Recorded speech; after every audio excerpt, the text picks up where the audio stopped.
আসসালামু আলাইকুম। একটা কথা, একটা জিনিস আমার কাছে খুবই লাড়া দিতেছিল, তাই ভাবলাম জিনিসটা আমি আপনাদের সাথে শেয়ার করি। আচ্ছা, এইবারের এই রমজানটা আপনার কাছে কি মনে হয় না যে খুব তাড়াতাড়ি চলে গেল? আমার কাছে কিন্তু এরকমটাই লাগতেছিল। আমার কাছে মনে হইলো সেই পরশুদিন ঈদ, রমজান শুরু হইলো। কত আনন্দ, কত কি করলাম এই রোজা নিয়া, যে এইটা আজকে খামো ভাত, আজকে রাইতে ভাত, কালকে রাইতে ভাত, এরকম এরকম করতে করতে আজকে শুনি যে রমজান শেষ।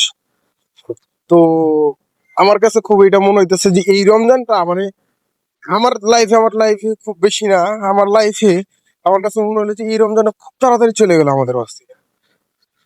তো এই জিনিসটা আমার কাছে খুবই লাড়া দিতেছে। ঠিক আছে, রাতে ঘুমায় শুয়ে শুয়ে ভাবি যে কেমন এটা। সেদিন মনে হইলো যে না, গতকাল পরশুদিন রোজা নিয়ে খুব একটা আনন্দই করলাম যে কালকে রাতে ভাত খাবো, আজকে রাতে ভাত খাবো, এরকম এরকম। আর আজকে শুনি যে রোজা শেষ। তো আমার কাছে এই জিনিসটা খুবই খারাপ লাগতেছিল। জানি না আপনাদের কাছে কেমন লাগছে।